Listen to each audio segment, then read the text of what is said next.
It always begins quietly. No alarms, no headlines, just a line of data sliding across a screen in a dark room. Somewhere on Earth, an automated telescope is doing what it does every night, scanning the sky, frame by frame, pixel by pixel, looking for anything that doesn't belong. At first, this object doesn't look special. It's faint, fast, cold. A small point of light drifting against a backdrop of stars that have been there for billions of years. To the software, it's routine. Another moving body, another line in a catalogue. So it's given a temporary label, logged and quietly stored away. But before the night is over, something feels off. The object is moving a little too fast, not dangerously fast, just enough to make one astronomer lean closer to the screen. Fast-moving objects are common. Comets pass through all the time. Asteroids cross paths with planets more often than people realize. This should be no different, except its angle is wrong. Instead of following the gentle, flat paths most objects take, this one cuts across the solar system at a steep tilt, entering the ecliptic like it doesn't care about the rules. The data is checked again. Then again, maybe it's a glitch, a timing error, a bad frame. Those things happen. So the astronomer does what scientists always do. They ask for more data. Within hours, other observatories are pointed toward the same patch of sky. Different instruments, different countries, different eyes. And still, the object is there. Same speed, same path. Real. Now it has attention. Not excitement, just awareness. Because in science, true discoveries don't shout, they whisper. As the tracking continues, numbers begin to stack up. Distance, velocity, brightness. The object is faint, but not fading the way it should. Most natural bodies change brightness as they tumble, as dust spreads, as sunlight hits uneven surfaces. This one doesn't. Its reflectivity holds steady, almost disciplined. Not smooth, not chaotic. Controlled. No one says that out loud yet. They don't need to. There's a moment every scientist knows, when curiosity shifts into something heavier. A moment where you realize the data is no longer answering questions, it's asking them. The object is logged again, still labeled as routine, but now there's a note attached. Unusual trajectory. Just 2 words, but they carry weight. As the hours pass, orbital models are run. Thousands of simulations, each one trying to predict where this object came from. And that's when the silence in the room deepens, because the models don't agree. Some paths suggest it came from deep space, far beyond the outer planets. Others hint at something stranger, a route that doesn't line up with known reservoirs of comets or debris. It's like trying to trace footprints, only to realize they don't point anywhere familiar. One researcher leans back in their chair. Another rubs tired eyes. No one panics, but no one relaxes either. The object doesn't behave badly. It doesn't flare. It doesn't break apart. It doesn't scream danger. It simply exists, moving through space with quiet confidence. And that might be the most unsettling part. Because chaos is easy to understand. Order is not.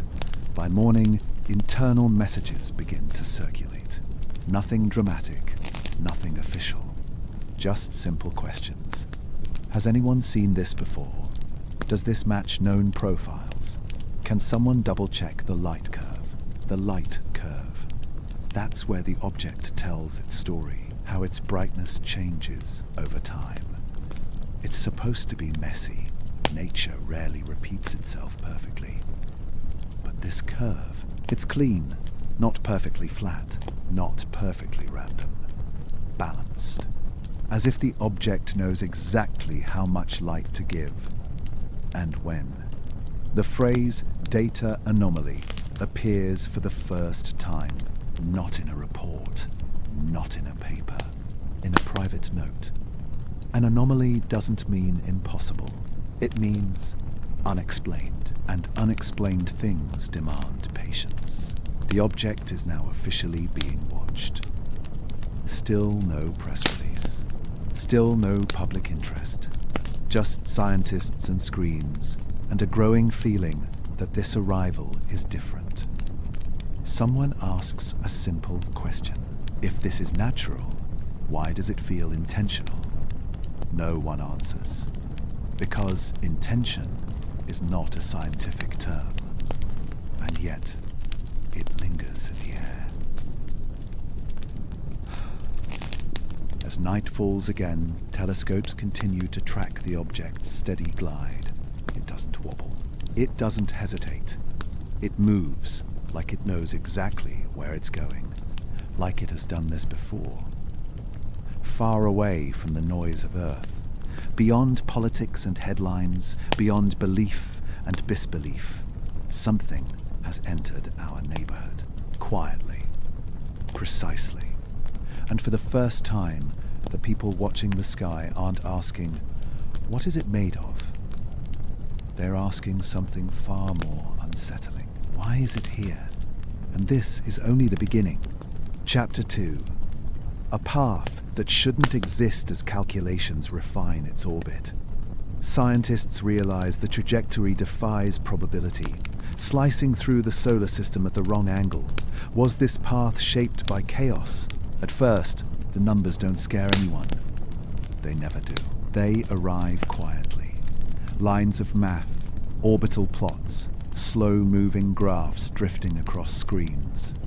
This is the part scientists trust the most, because numbers don't imagine. They don't guess. They don't panic. They only describe reality. And reality, at first glance, says this object should not be here. As more observations come in, the orbit begins to sharpen. Uncertainty fades. Margins shrink. The path becomes clear. And that's when the room changes. Because the trajectory doesn't settle into something familiar. It cuts, not gently, but decisively. Most objects in our solar system follow a shared memory. They move in roughly the same plane.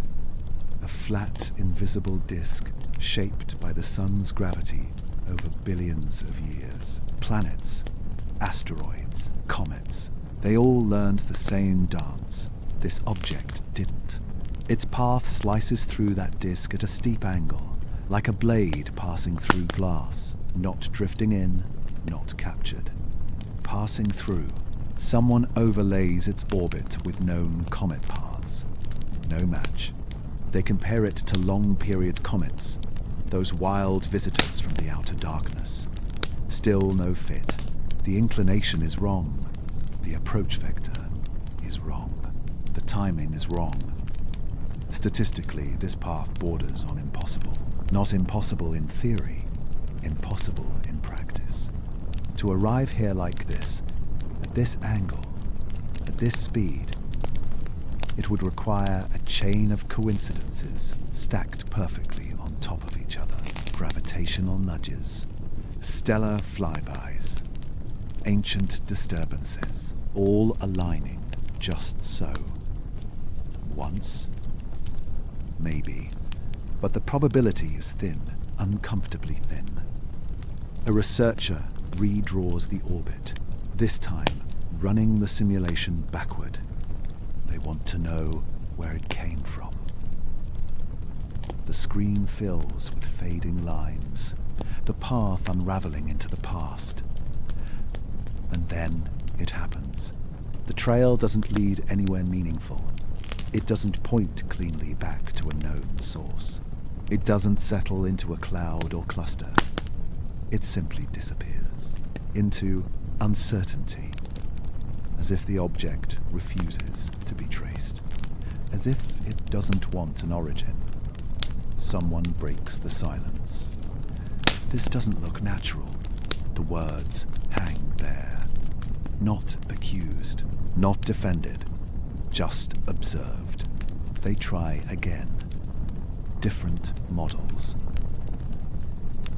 Different assumptions. They include every known gravitational influence. Planets, the sun, even passing stars from ancient charts. Still, the same result. A path that makes no sense. A trajectory that ignores expectations. The object isn't following the solar system. It's intersecting it, passing through like a visitor who never planned to stay. That realization lands slowly because it changes the story. If this object is native, it should belong.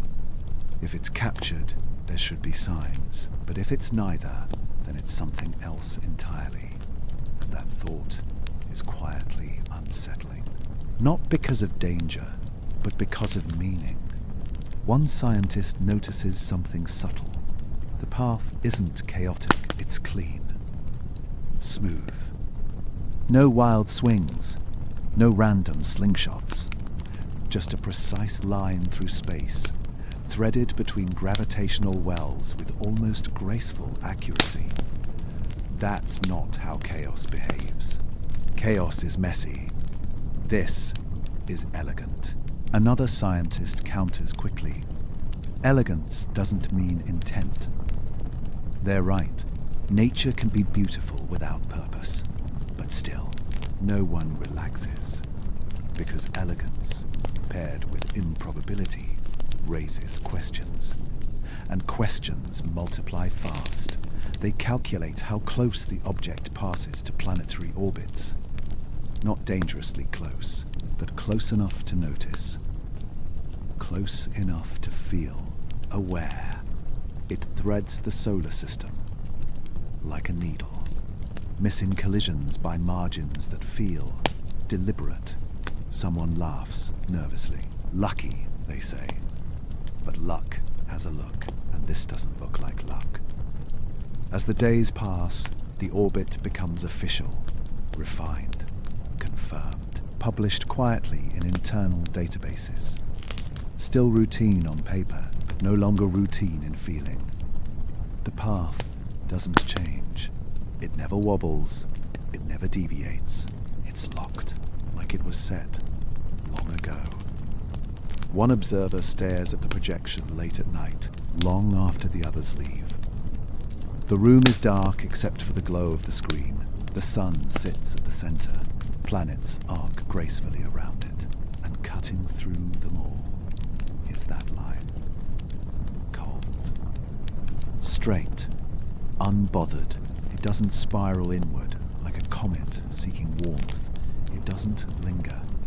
It enters, and it will leave. And suddenly, the word visitor feels too small. Visitors come by chance. This feels like a crossing, a transit, as if something is moving from one place to another, and we just happen to be in the way. No alarms are raised. No statements are made. Because science moves carefully. But internally, the tone has shifted. This is no longer about cataloguing debris. It's about understanding behavior. Because paths tell stories. They reveal history. They hint at forces we can't see. And this path tells a story that doesn't belong to us. The object continues on its course, silent, unresponsive, unaffected, and somewhere in the calculations, a quiet question takes root. If this path wasn't shaped by chaos, then what shaped it? Gravity? Chance? Or something that understood the map? Long before we ever did, the numbers don't answer. They only confirm one thing. This object is not lost. It is not wandering. It is going somewhere. And as it moves deeper into the solar system, closer to the sun, closer to our instruments, the discomfort grows. Because paths like this don't happen by accident. And if intention exists out there, then this was never just a discovery. It was an arrival. And the next dataset will only make that harder to ignore. As the object moves closer to the sun, the mood shifts. Not suddenly, not dramatically, just a slow tightening in the chest of everyone watching. Because this is the point where nature usually reveals itself. Perihelion, the closest approach to the sun, the moment when fragile things fail. For comets, perihelion is violence. Ice cracks, gases explode outward, dust tears free in long glowing tails. They brighten, they scream, they fall apart. That's the rule. So the models are run again. Heat absorption, solar radiation, structural stress. The predictions are clear. This object should not survive intact. Not at this distance, not at this speed. Not with its size and composition estimates. At the very least, it should change. But as perihelion approaches, nothing happens. No sudden flare. No growing coma. No tail stretching behind it like a warning flag. Just the same small point of light, steady, contained. Almost peaceful. Someone jokes under their breath. Maybe it's tougher than we thought. But toughness has limits. And the sun does not negotiate. The object crosses a threshold. Radiation increases sharply. Temperatures spike beyond what loosely bound material can handle. This is where cracks should form. This is where chaos should begin. Instead, the brightness barely shifts. The light curve stays smooth, controlled. As if the object is prepared. Infrared data arrives next. This is where things get uncomfortable. Because heat isn't just about light, it's about response. Natural bodies absorb heat unevenly. They heat fast, cool, slowly, and radiate unpredictably. This object doesn't. Its thermal pattern changes in steps. Small rises, then pauses, then rises again. Not smooth, not random, measured, like something adjusting. One observer whispers what everyone else is thinking. It's not reacting. That's not quite right. It is reacting, just not the way it should. The sun looms larger now. A massive wall of energy. Solar wind intensifies. Charged particles slam into the object's surface. This should strip material away. This should erode it. But the structure holds. No fragmentation, no shedding, no sign of distress. It passes perihelion intact. And for a few long seconds, no one speaks. Because this isn't just unexpected. It's wrong. Someone rechecks the distance. Someone rechecks the calibration. Someone quietly hopes for an error. Because errors are comforting.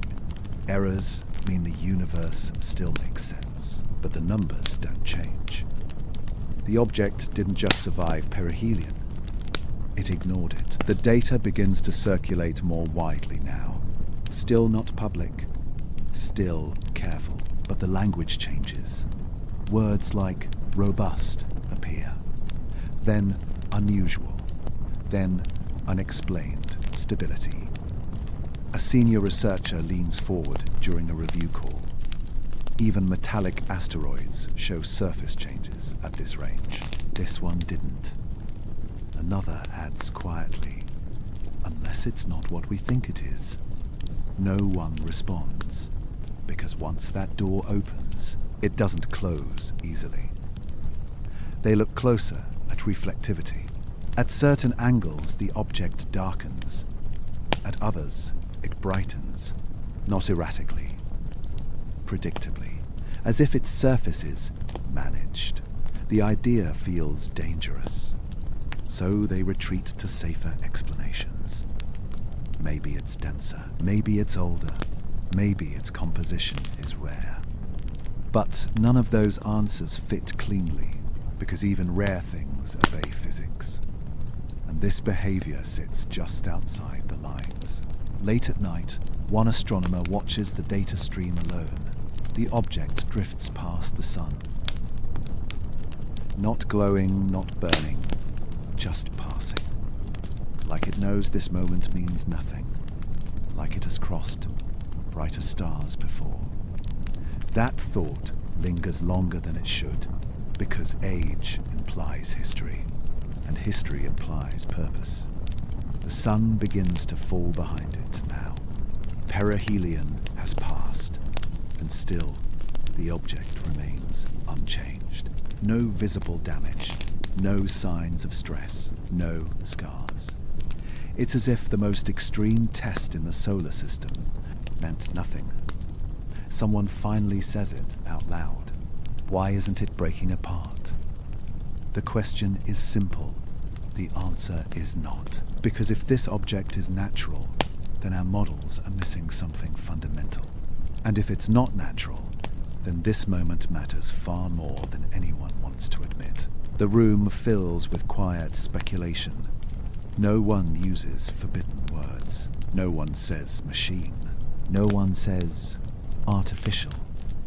But those ideas sit just beneath the surface, unspoken, heavy, because machines are built to endure. Machines regulate. Machines anticipate stress. And this object anticipated the sun that destroys worlds.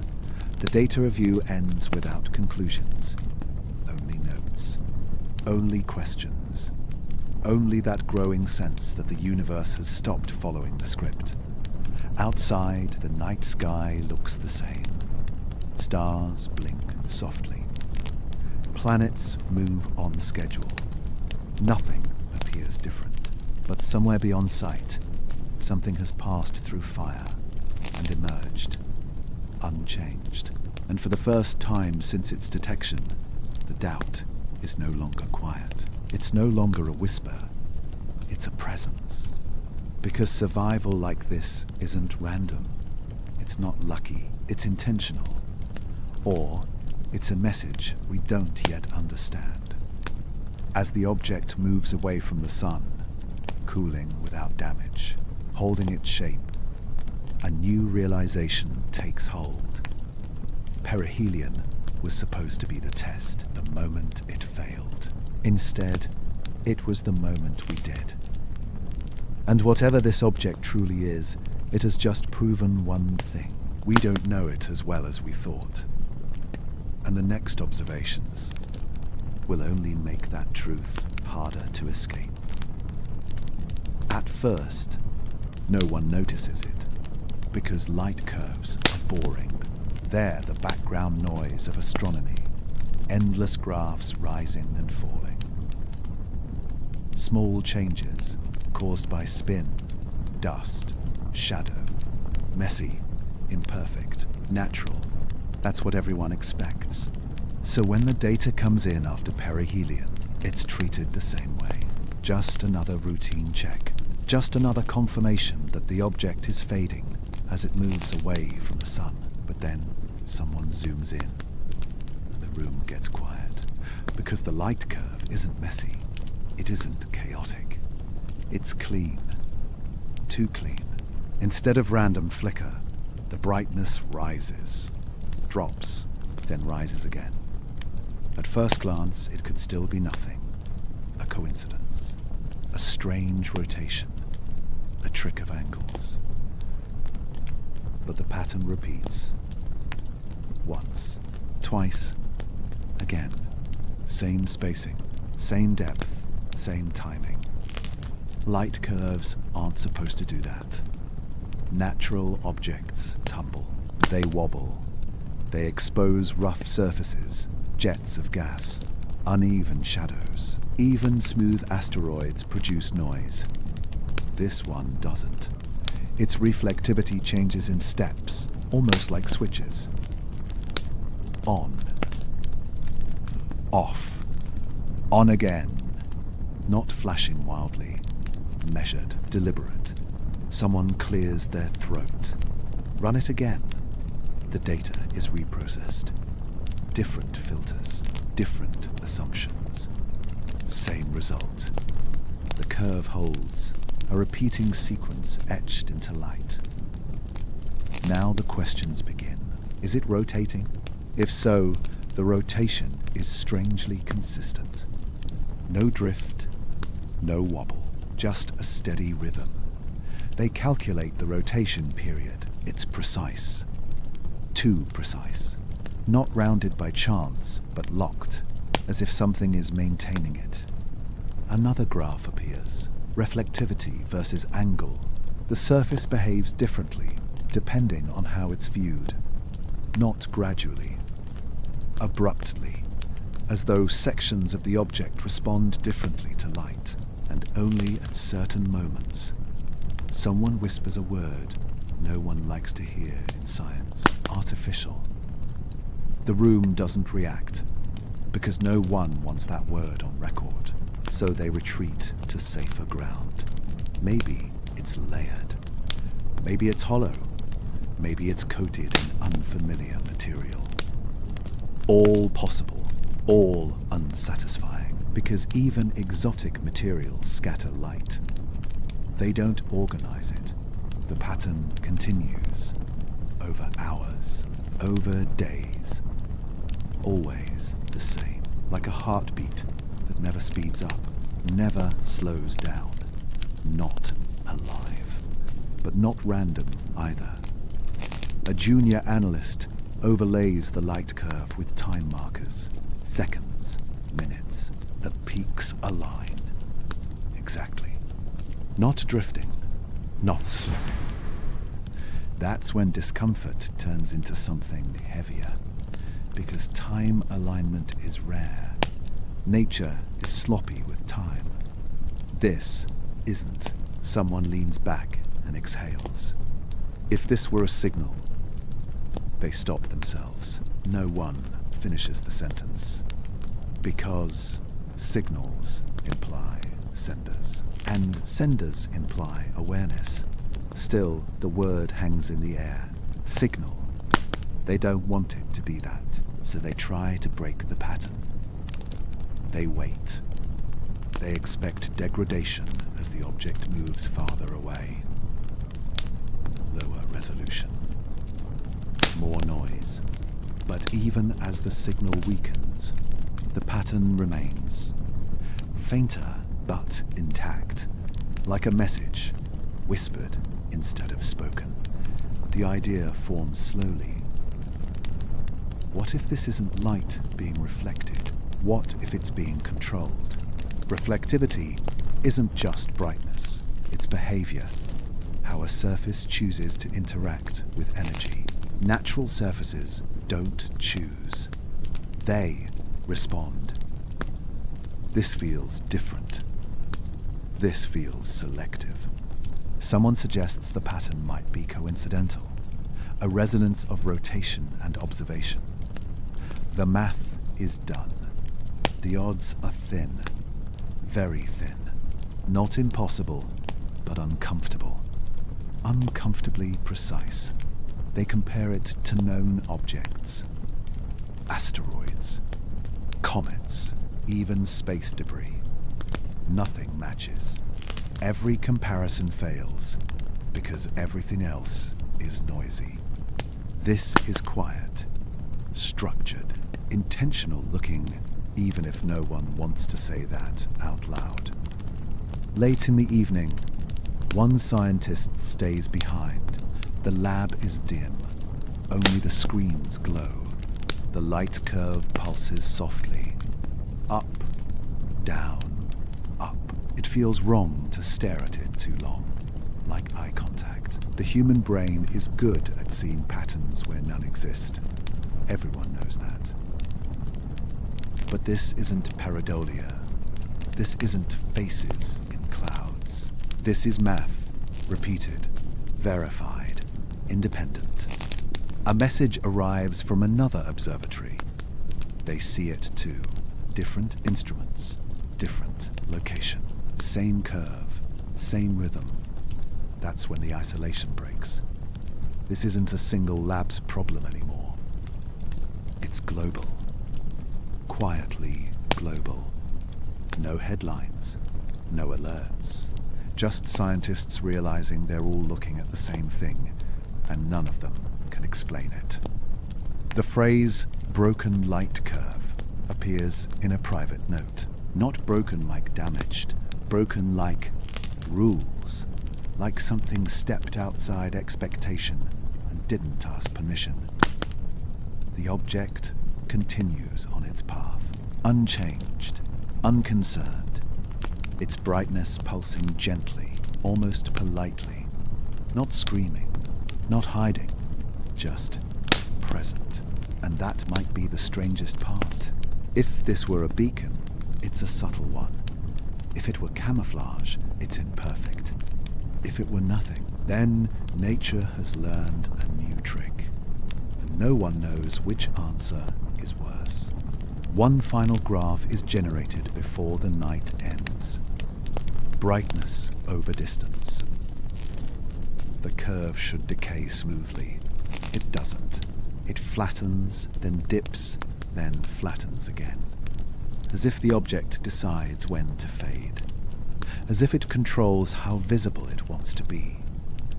The scientist saves the file, closes the program, and sits in silence. Because this chapter of the story is no longer about motion or heat. It's about behavior. And behavior suggests rules. Rules suggests design. Design suggests purpose. And purpose changes everything. The object drifts onward. Its light still pulsing faintly against the dark. No explanation offered. No answers given. Only a pattern hanging in space, waiting to be understood. And somewhere deep in the data, a question refuses to stay buried. Is this just a broken light curve? Or is it the first time something out there has noticed us watching? The next chapter will make that question impossible to ignore. It starts as a coincidence. That's how everyone wants it to be. A small rise in brightness, then a fall, then another rise. Nothing dramatic, just a pulse. But then it happens again. Same timing, same spacing. Different telescope, different continent. The coincidence tightens. Because coincidences don't repeat themselves this cleanly. Not across oceans, not across instruments built by different teams, calibrated differently, watching from different angles of Earth. And yet, the pulse is there, quiet, steady, unmistakable. At first, the data comes in hours apart. One observatory flags a strange rhythm in the brightness curve. Another notices the same thing later that night. A third confirms it before dawn. The messages are careful. No excitement, no bold claims. Just questions. Are you seeing this too? Can you check your timestamps? Does your pulse line up with ours? The answers come back slowly. Yes, yes, yes. The room changes. Because now it's no longer one data set.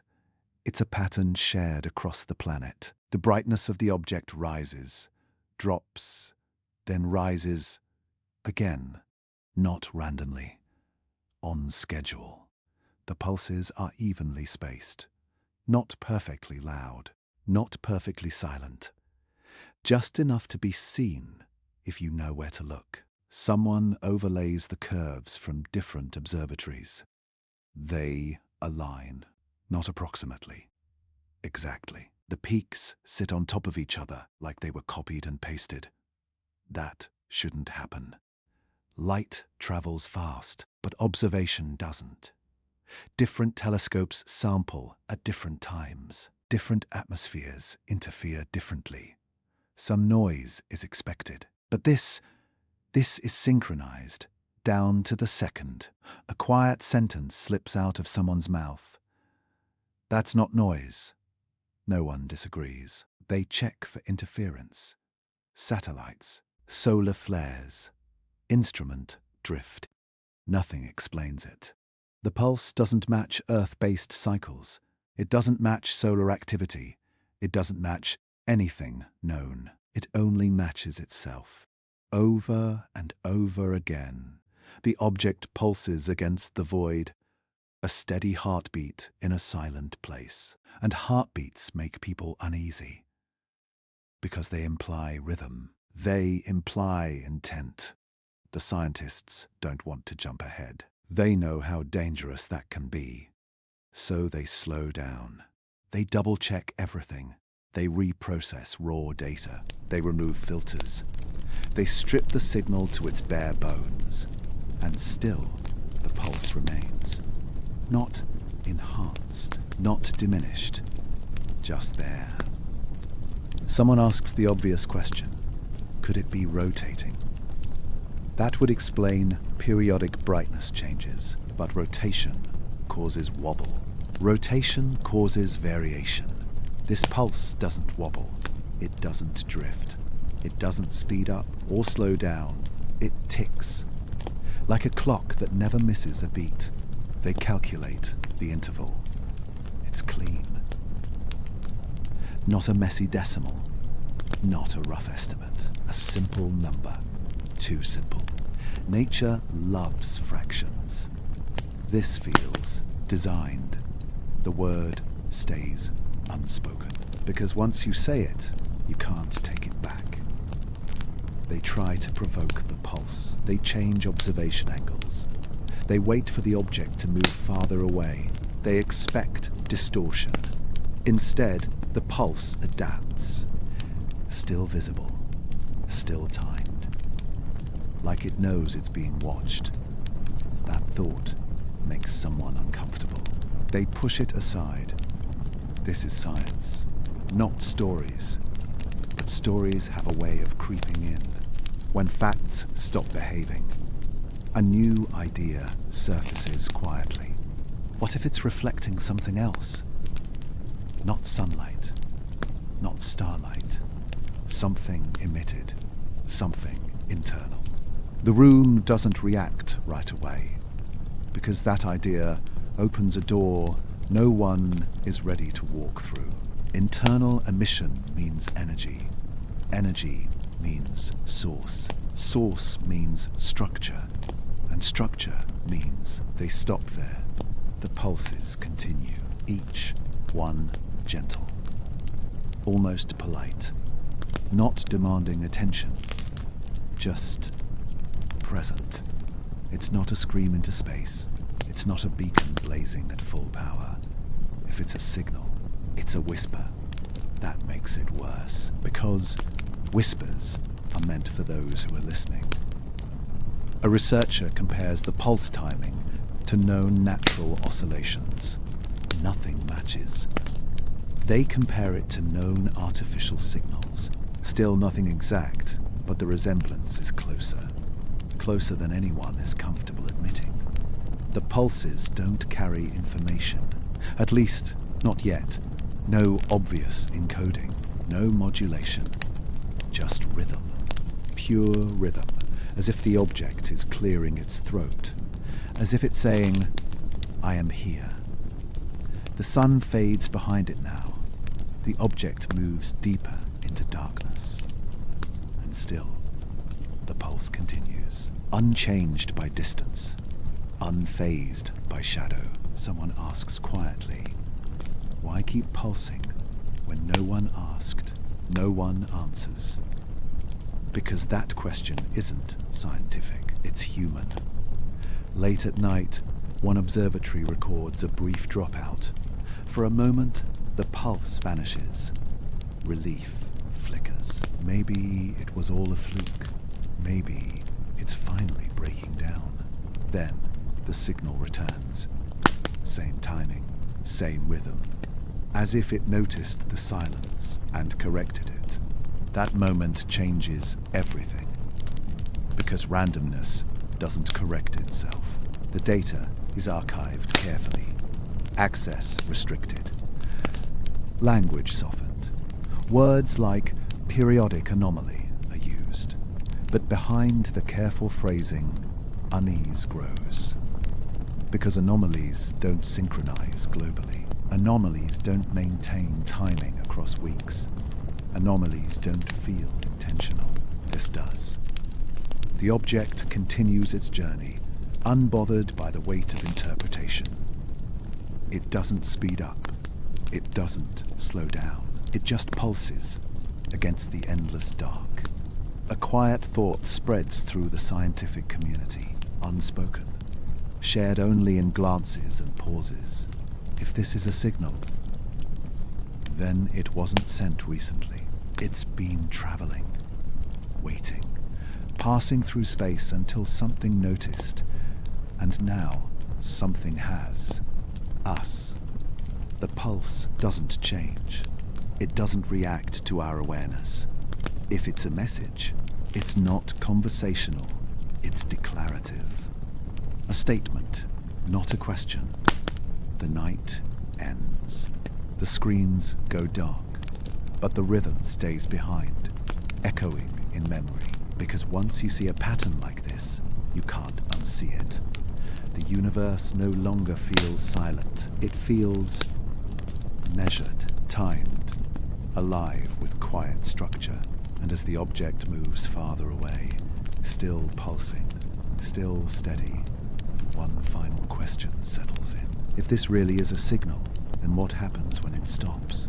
And more importantly, was it ever meant for us? Or did we simply stumble into the path of something that was never meant to be found at all? The universe is cold, almost unimaginably cold. And because of that, heat tells the truth. You can hide light. You can scatter dust. You can play tricks with reflection. But heat is honest. It reveals what something is doing, even when it says nothing at all. That's why the infrared data matters. That's why, when the thermal readings arrive, the room goes quiet again. At first, the graphs look normal. A slow rise in temperature as the object leaves the sun behind. Then, a gradual cooling as distance increases. That's what physics predicts. That's what everyone expects. But someone notices a detail that doesn't fit. The temperature isn't changing smoothly. It's stepping. Up, pause, up again. Then later, down. Pause, down again. Not flowing like a wave. Not fading like embers, but moving in blocks. Discrete, measured, as if the object is deciding how warm it wants to be. Someone zooms in. The steps are clear. Flat lines, then sudden shifts. Flat again. Nature doesn't do that. Not without phase changes. Not without explosions or fractures. This object shows none of that. No outgassing. No surface disruption. Just temperature control without visible effort. Infrared instruments are sensitive. They don't imagine patterns. They detect energy exchange. And this exchange feels intentional. The word thermal regulation appears on a screen. It shouldn't. That phrase belongs to biology, to machines, not to rocks drifting through space. A senior analyst shakes their head. There has to be another explanation. Everyone wants that to be true. They run comparisons. Rotating asteroids, metal-rich bodies, objects with insulating dust layers. None of them match this behavior. Those objects heat unevenly. They spike. They lag. They overshoot. This one doesn't. It stays within a narrow range, almost like it's protecting something. That thought makes someone uncomfortable. They push it away. This is not about protection. This is about physics. But physics is starting to feel thin. The sun is far behind now. Solar input is dropping fast. Temperatures should fall rapidly. Instead, they don't. The object cools slowly, carefully, as if conserving energy, as if heat matters to it. Someone overlays the thermal data with the pulse data from earlier. The alignment is subtle but present. When the pulse strengthens, temperature stabilizes. When the pulse weakens, temperature shifts. No one speaks for a long moment because correlation invites questions, and questions invites conclusions. They don't want conclusions yet. They want distance, so they test for errors. Sensor drift, calibration bias, background radiation. Every excuse is examined, every escape route explored. Nothing breaks the pattern. The object isn't just passively cooling, it's managing the process. That's the word no one wants to use. Managing. Management implies choice. Choice implies agency. Agency implies something more than matter. The room feels smaller now, not because of fear, but because of awareness. One scientist stares at the infrared map. The object glows softly, not hot, not cold, balanced. A thought slips through their mind before they can stop it. That's how spacecraft behave. Thermal systems, radiators, heat sinks designed to survive extremes. They don't say it out loud, but others are thinking it too, because the resemblance is impossible to ignore. The object doesn't dump heat all at once. It releases it in intervals, like opening and closing a valve, silently, efficiently, as if it knows the environment and adapts. Someone raises a careful question. If it's regulating temperature, what is it protecting? No one answers, because that question crosses a line. And once crossed, there's no turning back. The data continues to arrive, night after night. The pattern holds. No decay, no breakdown, no randomness, just quiet control. This isn't survival by chance. This is survival by design. And design is dangerous territory, because design suggests intent. Intent suggests origin. Origin suggests purpose. And purpose suggests we are not alone in this story. The object doesn't respond to observation. It doesn't change when watched. It doesn't accelerate or hide. It simply continues, regulating, passing, unconcerned. That indifference is chilling, because if it were reacting to us, at least we'd be acknowledged. Instead, it behaves like something doing its job, something with a function, unaffected by curiosity. The sun grows smaller behind it. The object drifts into deeper space. Still warm, still stable, still controlled. One observer finally breaks the silence. Non-living things don't do this. It's not an accusation. It's a fact. Rocks don't manage heat. Debris doesn't self-regulate. Ice doesn't choose when to melt. Unless Unless it's not just ice. Unless it's not just rock. Unless the categories we're using are too small. The realization doesn't arrive all at once. It settles, like dust after an explosion. Slow, heavy, unavoidable. This object has passed every natural stress test. Heat, radiation, vacuum. And instead of degrading, it adapts. Quietly, efficiently, without signal, without announcement.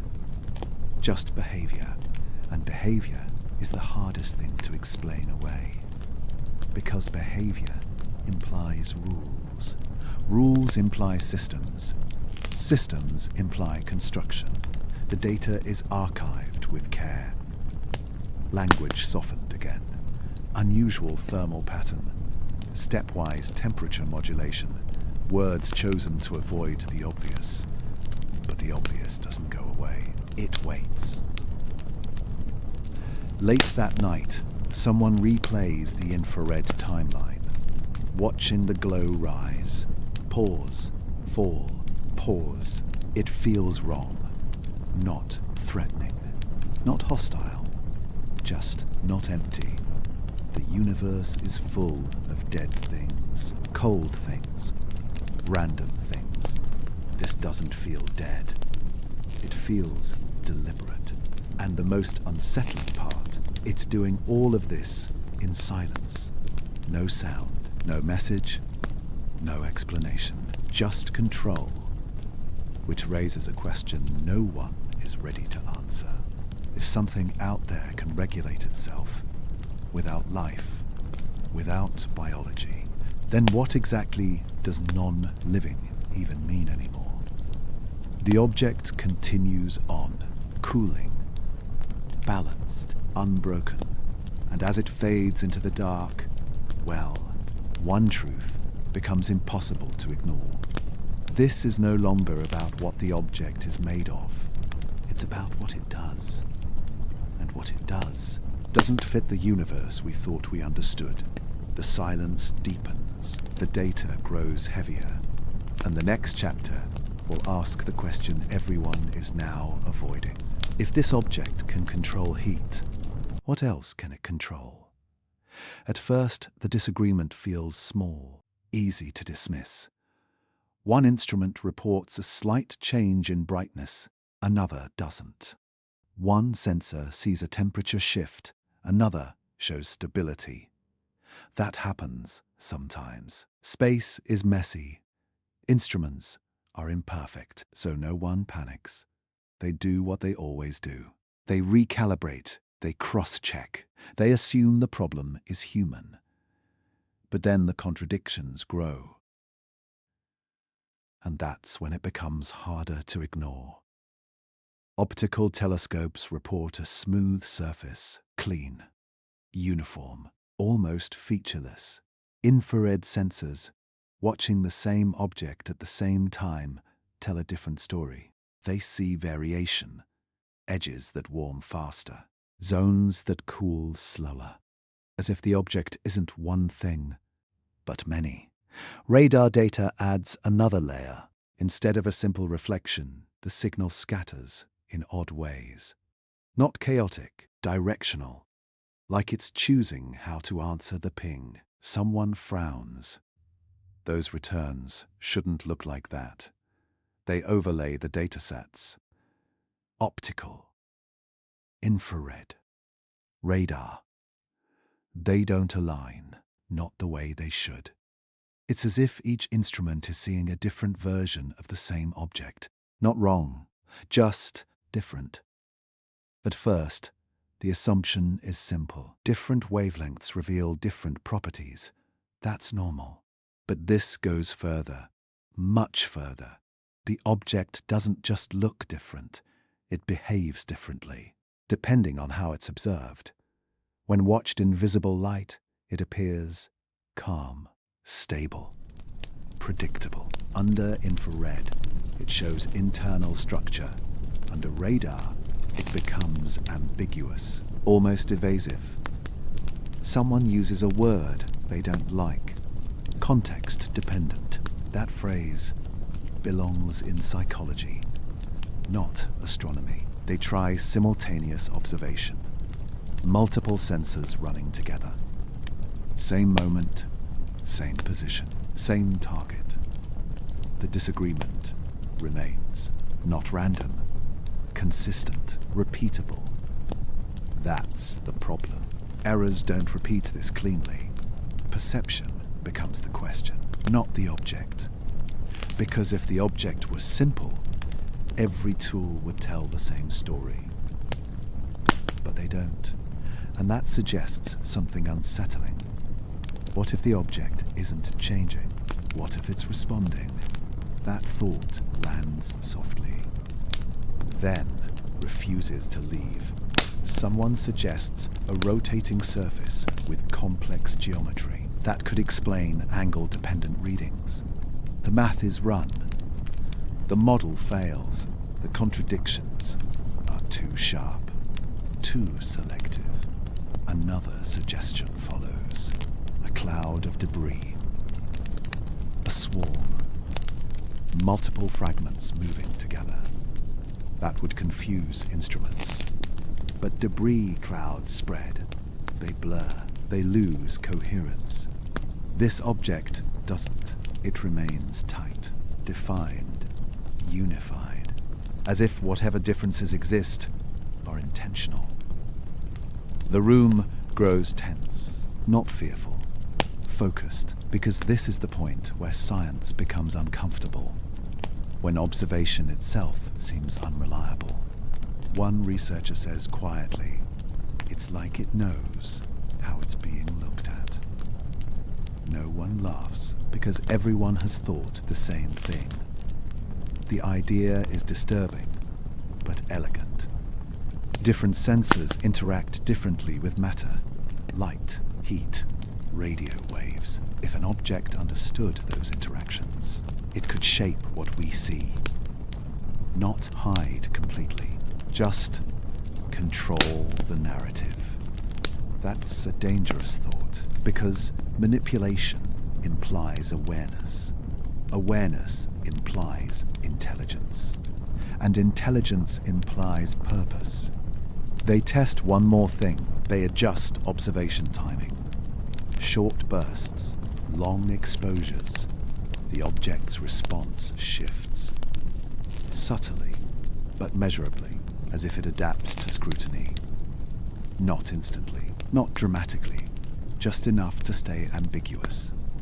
One scientist stares at the combined data and exhales. This thing doesn't want to be pinned down. Pinned down. Like a suspect. Like a story that refuses to settle. They don't say deliberate. They don't say camouflage. But the words circle the room, unsaid, heavy. Someone else counters. We're projecting. They might be right. Humans are good at seeing intention where none exists. It's a survival trait. But projection usually falls apart under repetition. This doesn't. The disagreement between instruments persists day after day. No convergence. No resolution. Just layers of partial truth. Like the object is showing masks, not hiding fully. Just never revealing everything at once. That's when a realization quietly forms. If perception changes the result, then certainty is impossible. And uncertainty is the perfect shield. The object continues its journey, still pulsing faintly, still regulating heat, still holding its shape. But now, it feels less like something being observed, and more like something managing observation. That reversal matters, because science depends on trust. Trust that instruments reflect reality. Trust that data reveals truth. But what if the truth adapts? What if observation is part of the system? The idea spreads silently, not spoken in meetings, not written in reports, but felt, in pauses, in glances, in the way questions are asked and left unanswered. Late one night, an engineer reviews the logs. They notice something subtle. Whenever sensor disagreement peaks, the object's pulse weakens. When agreement returns, the pulse strengthens. It's not definitive, but it's there. Correlation again. Always correlation. Never proof. Proof would be too loud. This feels careful. The engineer closes the file, sits back, and for the first time, they don't feel watched. They feel measured, like part of an experiment. The object doesn't react emotionally. It doesn't threaten. It doesn't announce itself. It simply behaves in ways that keep us guessing. And that might be the most intelligent move of all, because confusion slows conclusions. Ambiguity prevents action. Silence invites debate. The object leaves room for doubt, and doubt is powerful. The instruments continue to argue. The data continues to disagree. And slowly, a shift occurs. Scientists stop asking, "What is it?" and start asking, "What does it want us to see?" That question doesn't belong in astronomy, but it's here now, unavoidable. The object drifts farther away, harder to observe, easier to lose. And maybe that's the point. Because if this is manipulation, it's subtle. If this is camouflage, it's imperfect. If this is coincidence, it's persistent. The contradiction remains unresolved. No conclusions are drawn, no announcements made, but something fundamental has changed. Observation no longer feels passive. It feels interactive. And that realization lingers long after the screens go dark. Because if this object can present different faces, then the universe may not be as honest as we thought. Or worse, it may be watching how we choose to look. And in the next chapter, that possibility will no longer feel theoretical. It will feel intentional. It doesn't start with a declaration. No one stands up and says it. No meeting is called. No paper is written. The idea appears the way dangerous ideas always do, in silence. In pauses between sentences. In looks that last a second too long. In questions that don't get answered. Because by now, everyone feels it. The data isn't just strange anymore. It's consistent. And consistency changes things. Random events don't behave this way. Coincidences don't survive this many tests. Errors don't repeat with discipline. Something else is happening. Late one night, a small group stays behind after a routine review. The room is dim. Coffee cups are cold. Screens glow softly. No recording. No agenda. Just people who trust each other enough to be honest. One of them finally speaks. What if it's not natural? No one reacts. No gasps. No laughter. Just silence. Because everyone has already crossed that thought alone. Another voice follows. Not alien life. Not biology. A pause. Artificial. The word lands heavy.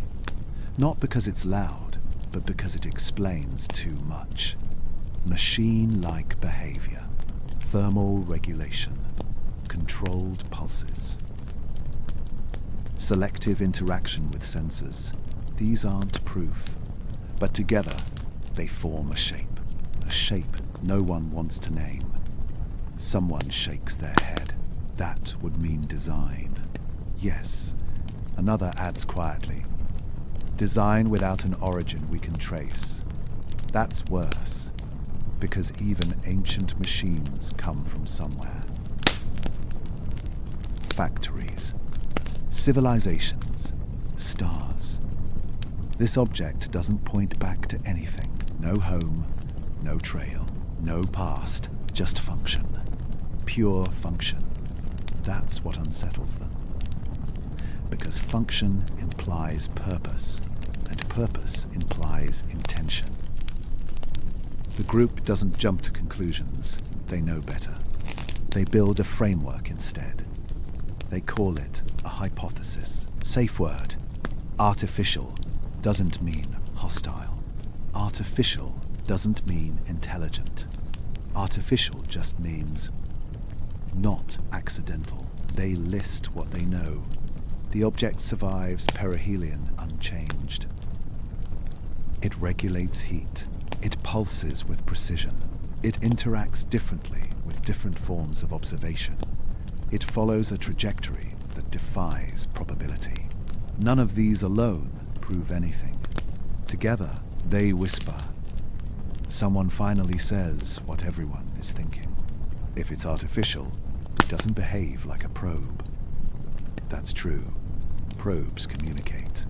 They transmit. They adjust. This object doesn't.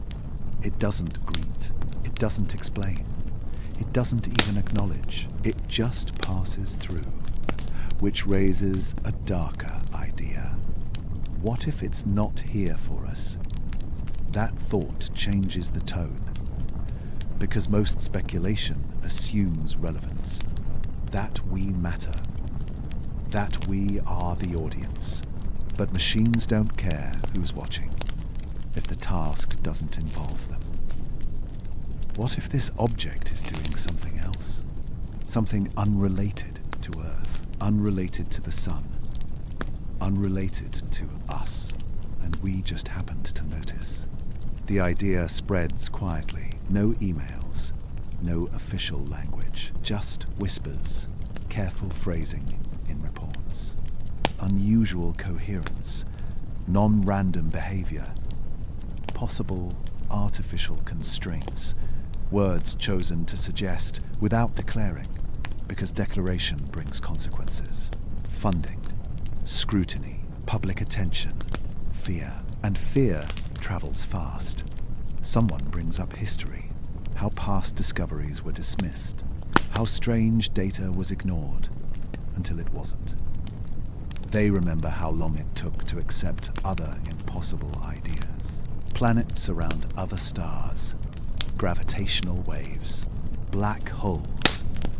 Reality has embarrassed certainty before. Still, this feels different. Those discoveries expanded nature. This one threatens to redefine it.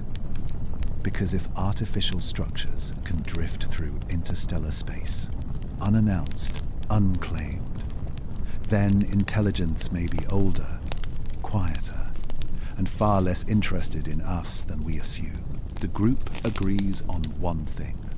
They will not rush. They will not speculate publicly. They will let the data speak. But the data is already speaking, and it's not saying what they hoped. As days pass, the idea leaks. Not through papers, through conversations, at conferences, in hallways, over late-night calls. Carefully, always carefully. No one wants to be the first to say it out loud. But soon, everyone knows someone who has heard it. The artificial hypothesis, spoken like a rumor, handled like a fragile object, because once you accept it, you can't go back. If this object is artificial, then someone made it. And if someone made it, they either still exist or they don't. Both possibilities are terrifying. One suggests presence, the other suggests relics. Machines outlasting their makers, drifting endlessly, executing forgotten purposes. That thought chills the room, because it reframes the object, not as a visitor, not as a message, but as infrastructure. Something built long ago, passing through systems that didn't exist when it was made. Uncaring, unaware, just working. Someone whispers that would make us ants on a highway. No one argues, because highways don't notice ants. They don't slow down. They don't explain themselves. They just exist. The object continues on its path, growing fainter, harder to study. The window is closing, and with it, certainty. There's pressure now, not from governments, not from media, from time, because once it's gone, and whatever it was will remain unresolved. Some researchers want to speak, others want silence. They compromise. Careful language, measured release, nothing definitive, nothing sensational. But even caution carries weight. The public doesn't hear the word artificial. They hear something else, unexplained. And unexplained invites imagination. Behind closed doors, fear grows. Not fear of invasion, fear of insignificance. Because the artificial hypothesis doesn't place us at the center. It places us at the edge. Observers of something vast and indifferent. The object doesn't change course, doesn't react to the speculation, doesn't accelerate or hide. It simply continues, which may be the most unsettling part. If it were aware, it doesn't care. If it's not aware, it still behaves better than chaos should allow. Either way, it breaks the story we tell ourselves, that we are early, that we are special, that the universe is waiting. This object suggests something else, that the universe has been busy for a long time, and we are late, very late. The group meets one last time before the object fades beyond useful range. No conclusions are reached, only acknowledgements. They agree on one thing. If the artificial hypothesis is true, then discovery isn't the end of the story. It's the beginning of humility, because machines don't announce themselves. They don't seek approval. They don't explain purpose. They just exist, as evidence that intelligence once was, or still is, somewhere beyond us. The object slips deeper into darkness. Its pulse weakens. Its heat stabilizes. Its contradictions persist. And the idea follows it, quietly spreading, unchallenged, unresolved. Because once you see machine-like behavior in the stars, you can never look at silence the same way again. And the next question is no longer scientific. It's existential. If this was artificial, then how much of the universe around us has already been built? Without us ever noticing, the data doesn't change. But the people reading it do. At first, the reaction is intellectual. Curiosity, debate, careful disagreement. That's how scientists are trained to respond. But as days pass, something shifts. Behind closed doors, the tone hardens, voices lower, pauses grow longer, because disbelief can only protect you for so long. Eventually, unease takes its place. Meetings that once felt routine now feel heavy. Every graph carries weight. Every sentence is chosen carefully. No one wants to say the wrong thing, not because they fear being wrong, but because they fear being right. A senior researcher leans back during a review.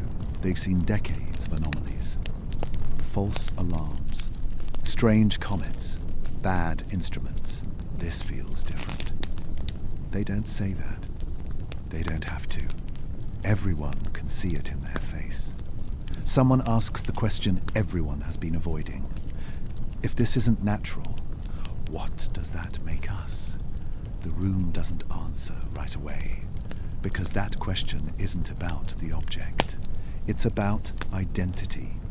For centuries, humans have placed themselves carefully in the universe, not at the center anymore, but still special, still early, still rare. This object threatens that comfort. Because if something artificial can drift through our solar system unnoticed, then maybe the universe isn't quiet. Maybe we just haven't been listening properly. Disbelief fades, not all at once, but in layers. First, the denial cracks, then the jokes stop, then the language changes.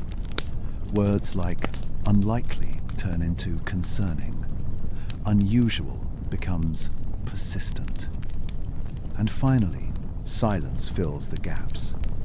Some researchers grow defensive. They argue harder, push back, demand stricter proof. They're not wrong. Extraordinary claims require extraordinary evidence. But others feel something deeper, a quiet humility. Because even without proof, the implications are undeniable. If this object is artificial, then intelligence is not rare, not new, not fragile. It may be old, patient, distributed across the galaxy or beyond. That thought lands differently for everyone. For some, it's thrilling. For others, it's terrifying. Not because of invasion, not because of threat, but because of irrelevance. One person says it out loud during a private discussion. What if we missed thousands like this? No one answers, because the silence feels like agreement. Our instruments are new. Our reach is short. We've only been listening for a cosmic heartbeat. What if the universe has been humming this whole time, and we only just tuned in? That idea changes how people look at the sky, not as a frontier, but as a library we barely know how to enter. The pressure builds, not from outside, from inside. Some feel responsibility to warn, to prepare. Others feel restraint, to protect the public from speculation. Both sides believe they're doing the right thing, and that tension fractures rooms. Old colleagues speak carefully around each other. Friendships strain under the weight of possibility, because belief is no longer abstract. It's personal. One researcher admits something quietly. I used to think we'd know if something was out there. They stop. Now they're not so sure, because this object didn't announce itself. It didn't shine brighter. It didn't send a greeting. It didn't care. It simply passed through, and we barely noticed. That's the most unsettling part. Not that something might exist, but that it doesn't need us. That realization humbles even the most confident minds. Because science has always assumed observation leads to understanding. But what if observation only scratches the surface? What if reality doesn't care whether it's understood? Late at night, some researchers stare at old data, re-examine past anomalies, signals once dismissed, curves once ignored. They wonder how many stories ended too early, how many questions were silenced by comfort. The object becomes a mirror, not reflecting light, but reflecting limitation. Our limits, our assumptions, our blindness. And blindness hurts more than fear, because fear can be confronted. Blindness has to be admitted. In one closed meeting, a young scientist speaks up. What if this isn't rare? The room stills. What if this is common and we just don't recognize it? That idea settles slowly. Because if artificial structures are common, then the universe isn't waiting to be explored. It's already built, layered, occupied by things that don't announce themselves and don't explain. That reframes everything. Exploration becomes archaeology. Discovery becomes interpretation. And humanity becomes late to the conversation. Some feel small, others feel inspired, but everyone feels changed. Because once that door opens, you can't close it. The object continues to fade. Its pulse weakens.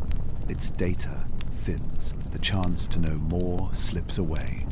And with it, certainty. That absence hurts, because humans crave answers. But the universe rarely offers closure. In the end, no consensus is reached. No declaration made. No press conference held. Just a quiet acknowledgement. Something passed through our home, and we didn't understand it. That truth lingers long after the object is gone. In classrooms, in observatories, in the minds of people who will never say it publicly, but will never forget it privately. Because if this object was not natural, then the cosmos is not empty. And if it is not empty, then our place within it is smaller than we imagined. Not insignificant, but not central. Observers, learners, latecomers. The data is archived. The meetings end. Life moves on. But something has shifted. A subtle awakening. A crack in certainty. A reminder that the universe does not exist to make sense to us. And that maybe, for the first time, we are beginning to understand that. As the chapter closes, one quiet thought remains. If we were blind before, what else is moving through the dark right now, unnoticed, unbothered, waiting for us to finally learn how to see? The next chapter doesn't bring comfort, it brings meaning. And meaning is far more dangerous. At some point, the data stops being the center of the conversation, not because it's finished, but because it's no longer enough. The graphs are still there, the curves, the pulses, the contradictions, but something has shifted. Quietly, the discussions change tone. Less about measurements, more about meaning. Because once you accept that the unknown might be structured, once you accept that it might be intentional, astronomy is no longer enough to hold the question. So the room changes, not physically, emotionally. Scientists begin asking things they were never trained to ask. Not what is it, but what does it mean? That's a dangerous turn, because meaning is slippery. Meaning belongs to philosophy, to history, to identity, and once it enters the room, it doesn't leave quietly. Someone says it during a late discussion. Maybe discovery isn't the right word anymore. No one interrupts, because everyone feels it. Discovery implies something waiting to be found. Passive, silent, unaware.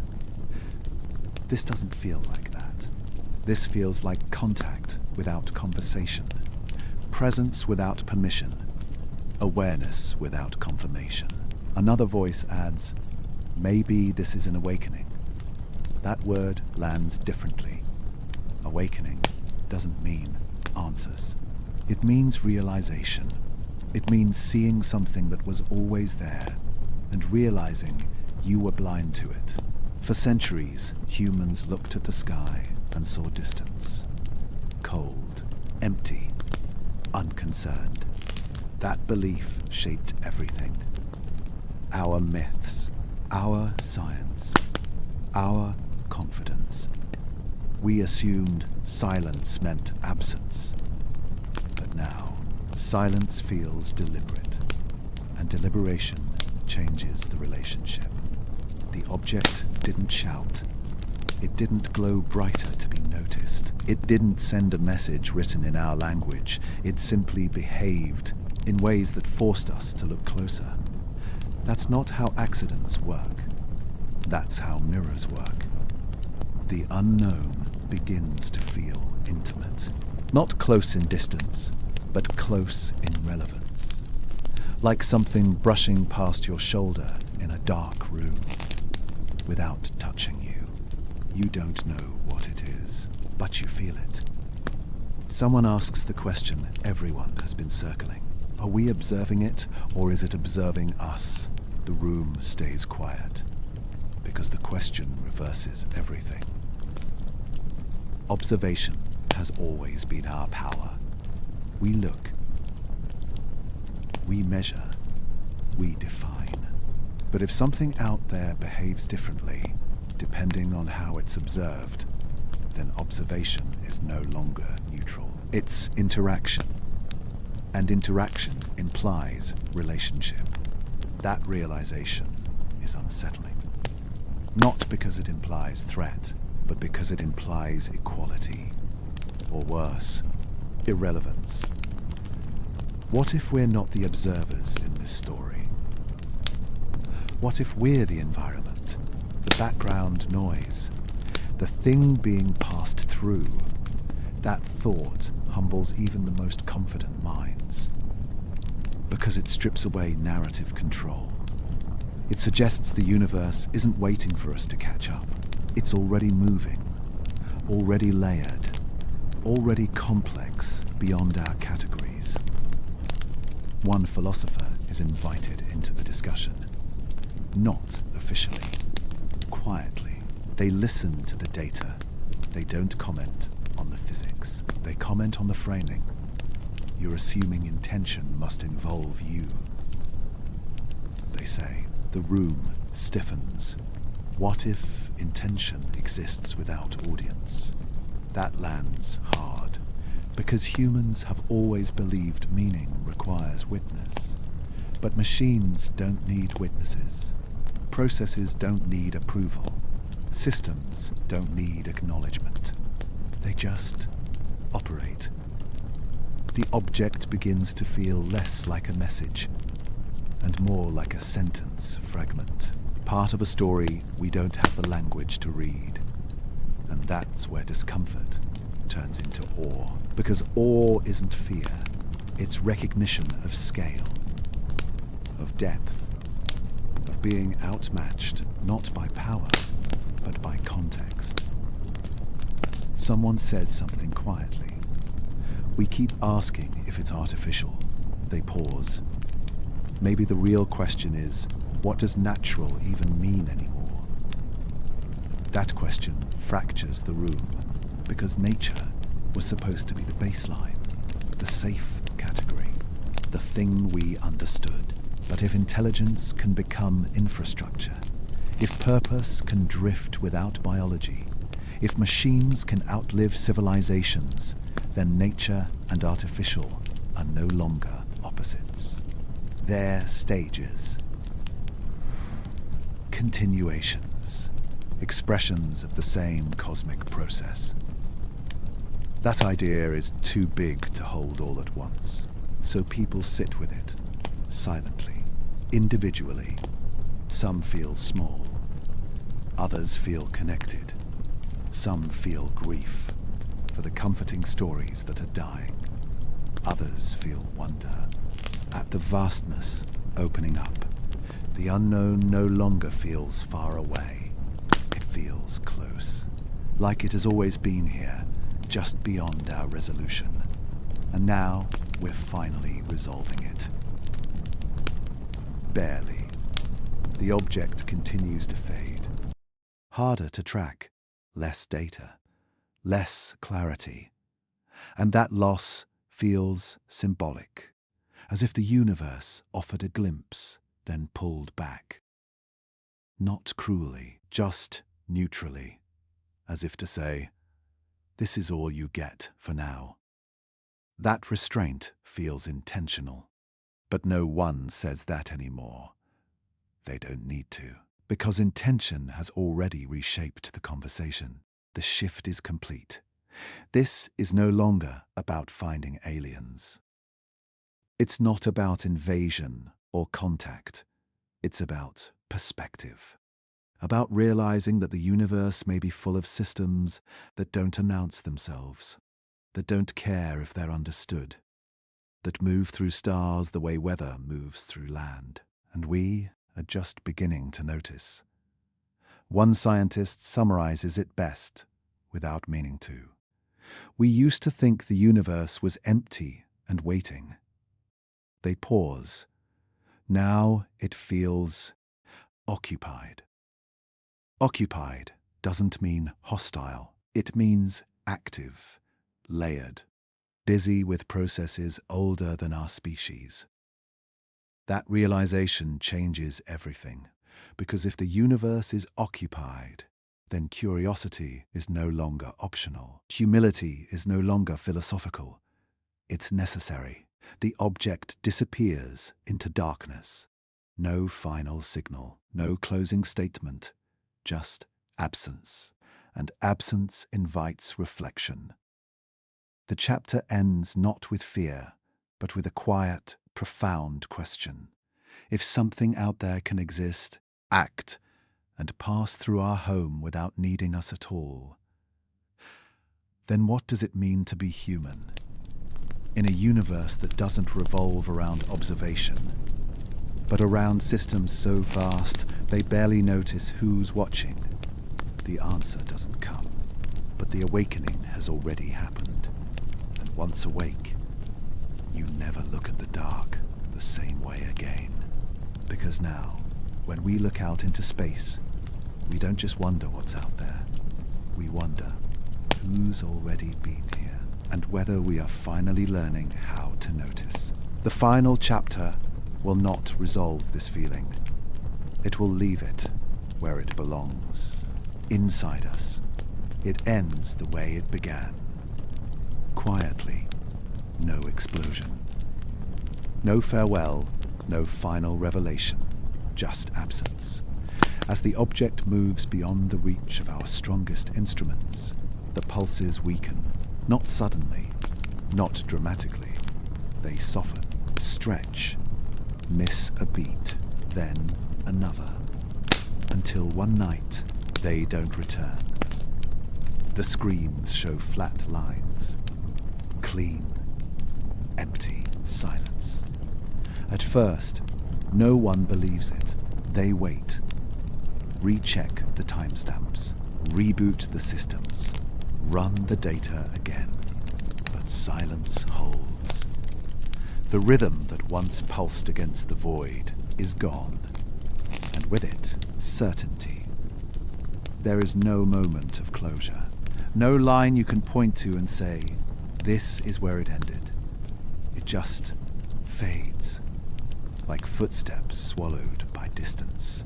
The object continues outward, slipping into the dark between stars, still moving, still existing, but no longer speaking, if it ever was. In the days that follow, something strange happens. The tension dissolves, not because answers were found, but because there are none left to chase. The meetings slow down. The urgent calls stop. People return to routine. But routine feels thinner now, fragile, like a story everyone knows is incomplete. Some researchers feel relief. The unknown has passed. No danger revealed, no consequences triggered.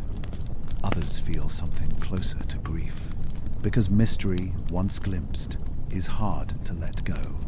The data is archived, carefully, quietly, labeled with neutral language.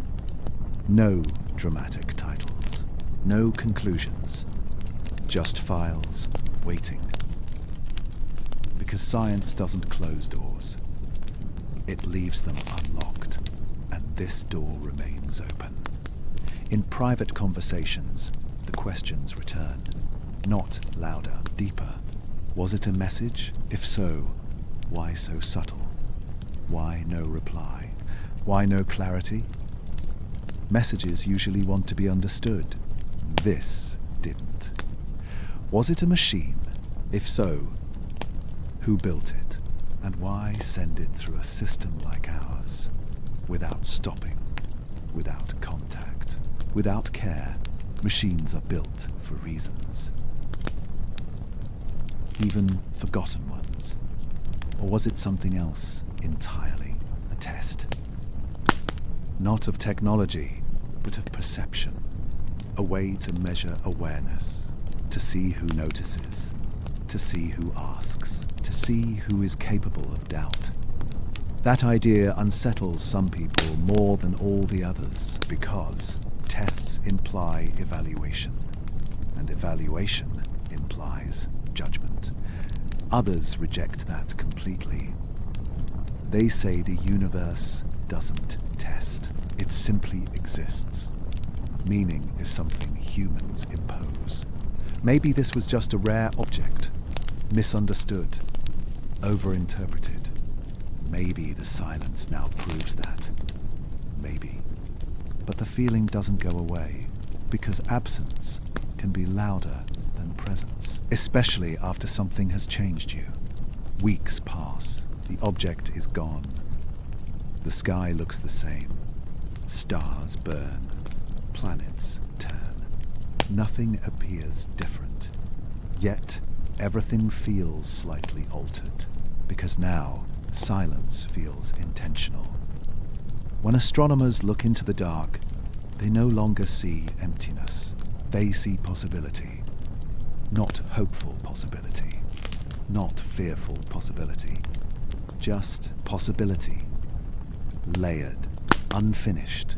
The universe feels less like a stage and more like a system already in motion. One that doesn't pause when you look at it. One that doesn't explain itself. One that doesn't care if you understand.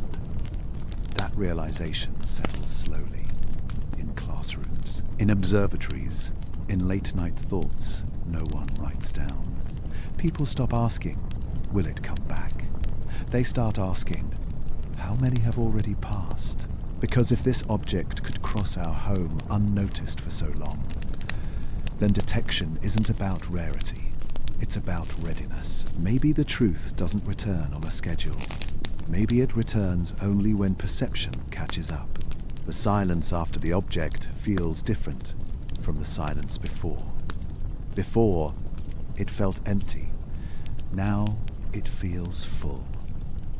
Full of unanswered questions. Full of systems we don't recognize.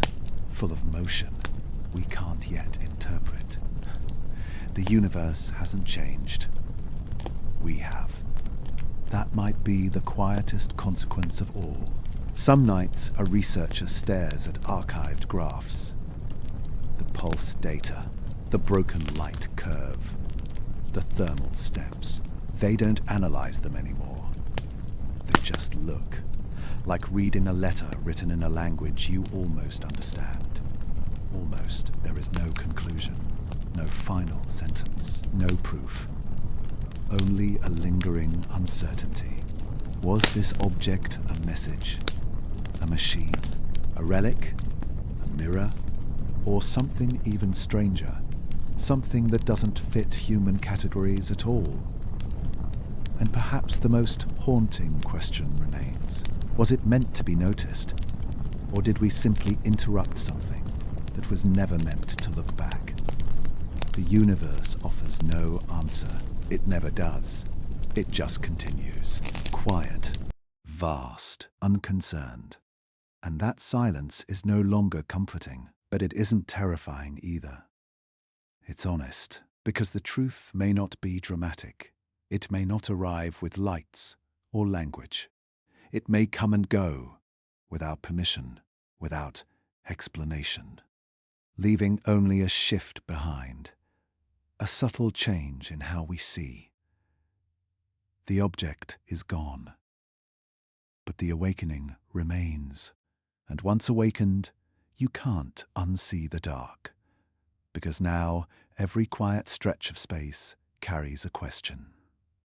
Not what is out there, but what has already passed through, while we were still learning how to look. And maybe that is the final truth.